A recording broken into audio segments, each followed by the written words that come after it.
अध्याय 7। अशोक, एक अनोखा सम्राट जिसने युद्ध का त्याग किया। रोशन के रुपए। जन्मदिन पर रोशन को दादाजी से कड़क नोट मिले। उसने उन्हें अपने हाथ में दबा रखा था। उसे एक नया सीडी खरीदने का बहुत मन था, लेकिन साथ ही वह बिल्कुल नए कड़क नोटों को देखना और छूकर महसूस करना चाहती थी। तभी उसने पाया कि सभी नोटों में दाहिनी तरफ गांधी जी का मुस्कुराता चेहरा बना हुआ था और बाईं तरफ छोटे छोटे शेर चित्रित थे। उसने सोचा, आखिर यहां शेर क्यों बने हुए हैं? एक बहुत बड़ा राज्य, एक साम्राज्य। हम जिन शेरों के चित्र रुपयों पैसों पर देखते हैं, उनका एक लंबा इतिहास है। उन्हें पत्थरों को काटकर बनाया गया था और फिर उन्हें सारनाथ में एक विशाल स्तंभ पर स्थापित किया गया था। इतिहास के महानतम राजाओं में से एक अशोक के निर्देश पर इसके जैसे कई स्तंभों और पत्थरों पर अभिलेख उत्कीर्ण किए गए। इसके पहले कि हम यह जानें कि इन अभिलेखों में क्या लिखा है, यह समझने की कोशिश करें कि उनके राज्य को साम्राज्य क्यों कहा जाता है।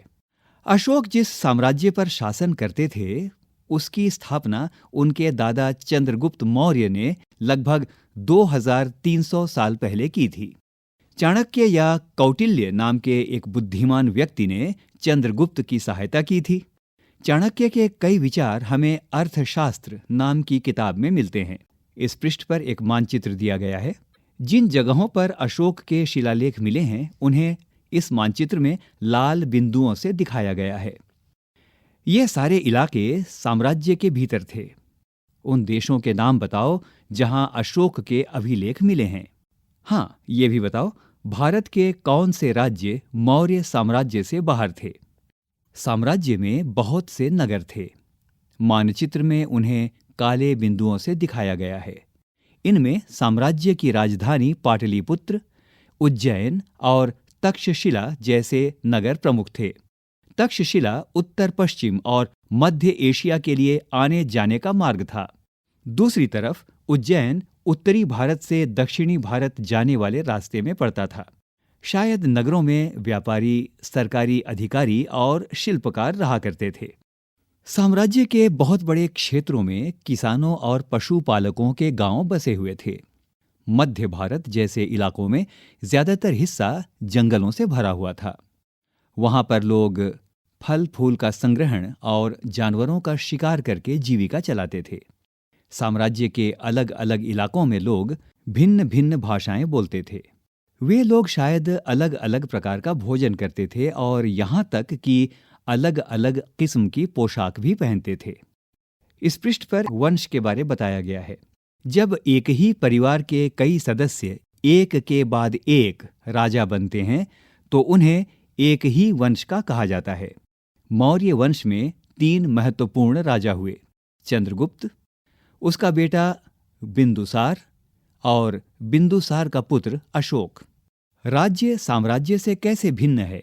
सबसे पहली बात, चूंकि साम्राज्य राज्यों से बड़े होते हैं और उनकी रक्षा के लिए बड़ी सेनाओं की जरूरत होती है, इसीलिए सम्राटों को राजाओं की तुलना में ज्यादा संसाधनों की जरूरत होती है। दूसरी बात, इसी कारण उन्हें बड़ी संख्या में कर इकट्ठा करने वाले अधिकारियों की जरूरत होती है।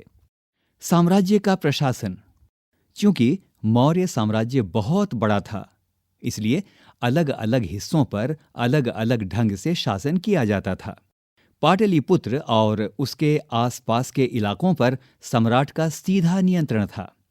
इसका मतलब यह हुआ कि इस इलाके के गांवों और शहरों के किसानों, पशुपालकों, शिल्पकारों और व्यापारियों से कर इकट्ठा करने के लिए राजा अधिकारियों की नियुक्ति करता था।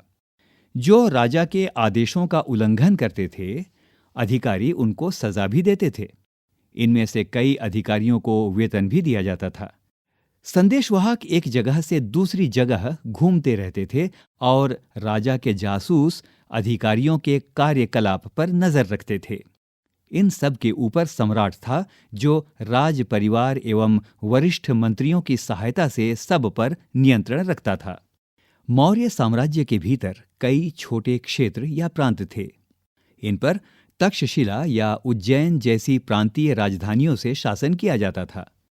कुछ हद तक पाटलिपुत्र से इन क्षेत्रों पर नियंत्रण रखा जाता था और अक्सर राजकुमारों को वहां का राज्यपाल या गवर्नर बनाकर भेजा जाता था। लेकिन ऐसा लगता है कि इन जगहों पर स्थानीय परंपराओं और नियमों को ही माना जाता था। प्रादेशिक केंद्रों के बीच विस्तृत क्षेत्र थे। इनके इलाकों में मौर्य शासक सिर्फ मार्गों और नदियों पर नियंत्रण रखने की कोशिश करते थे, जो कि आवागमन के लिए महत्वपूर्ण थे। यहां से उन्हें जो भी संसाधन कर और भेंट के रूप में मिलते थे, उसे इकट्ठा किया जाता था। उदाहरण के लिए अर्थशास्त्र में यह लिखा है कि उत्तर पश्चिम कंबल के लिए और दक्षिण भारत सोने और कीमती पत्थरों के लिए प्रसिद्ध था। संभव है कि संसाधन नजराने के रूप में इकट्ठे किए जाते थे और अंत में जंगल वाले इलाके आते थे। वहां रहने वाले लोग काफी हद तक स्वतंत्र थे। उनसे यह उम्मीद की जाती थी कि वे मौर्य पदाधिकारियों को हाथी, लकड़ी, मधु और मोम जैसी चीजें लाकर दें। नजराना: जहां कर नियमित ढंग से इकट्ठे किए जाते थे, वहीं नजराना अनियमित रूप से जब भी संभव हो इकट्ठा किया जाता था। ऐसे नजराने विविध पदार्थों के रूप में प्रायः ऐसे लोगों से लिए जाते थे जो स्वेच्छा से इसे देते थे। राजधानी में सम्राट: मेगास्थनीज चंद्रगुप्त के दरबार में पश्चिम एशिया के यूनानी राजा सेल्यूकस निकेटर का राजदूत था। मेगास्थनीज ने जो कुछ देखा उसका विवरण दिया। यहाँ हम उसके विवरण का एक अंश दे रहे हैं। सम्राट का जनता के सामने आने के अवसरों पर शोभा यात्रा के रूप में जश्न मनाया जाता है। उन्हें एक सोने की पालकी में ले जाया जाता है।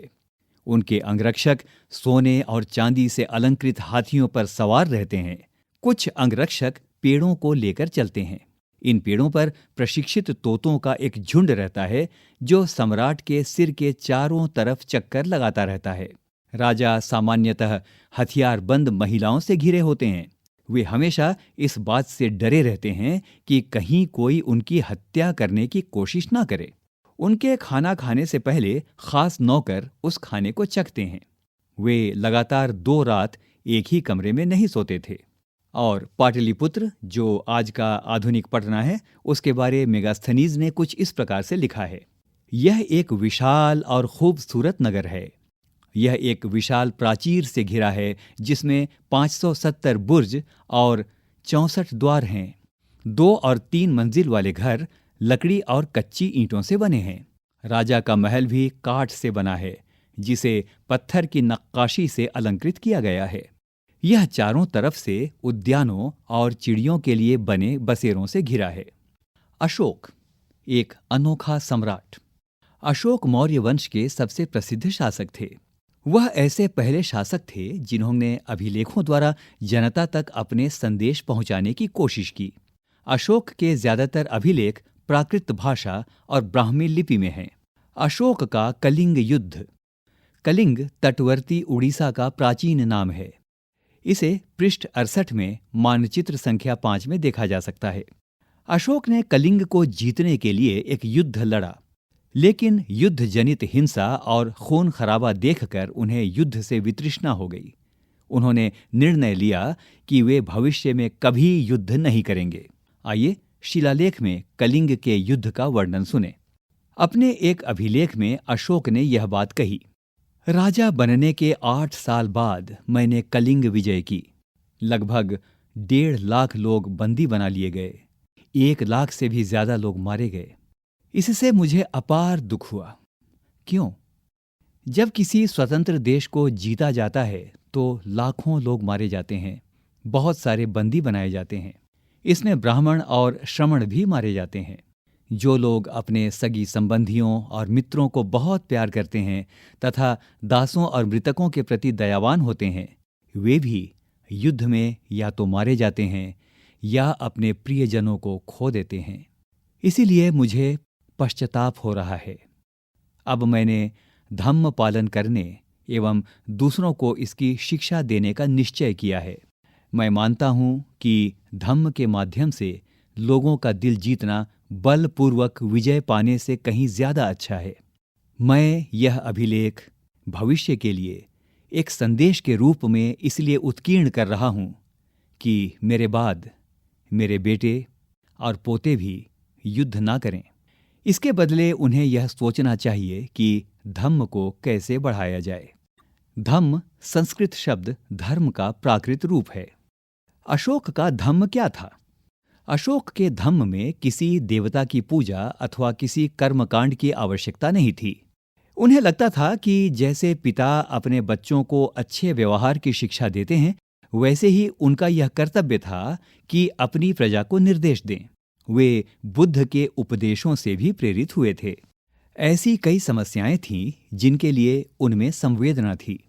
उनके साम्राज्य में अलग अलग धर्मों को मानने वाले लोग थे और इससे कई बार टकराव पैदा हो जाता था। जानवरों की बलि चढ़ाई जाती थी। दासों और नौकरों के साथ क्रूर व्यवहार किया जाता था। इनके अलावा परिवार में व पड़ोसियों के बीच भी झगड़े होते रहते थे। अशोक ने यह महसूस किया कि इन समस्याओं का निदान उनका कर्तव्य है।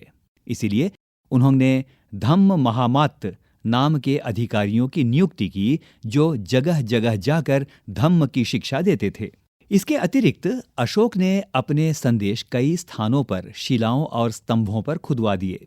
अधिकारियों को यह निर्देश दिया गया कि वे राजा के संदेश को उन लोगों को पढ़कर सुनाएं जो खुद पढ़ नहीं सकते थे। अशोक ने धम्म के विचारों को प्रसारित करने के लिए सीरिया, मिस्र, ग्रीस तथा श्रीलंका में भी दूत भेजे। उन्होंने सड़कें बनवाई, कुएं खुदवाए और विश्राम गृह बनवाए। इसके अतिरिक्त उन्होंने मनुष्यों व जानवरों की चिकित्सा की भी व्यवस्था की। इस चित्र में उत्कृष्ट पॉलिश वाले पत्थर की इस मूर्ति को देखा जा सकता है। यह बिहार के रामपुरवा में मिले एक मौर्यकालीन स्तंभ का हिस्सा है। अभी इसे राष्ट्रपति भवन में रखा गया है।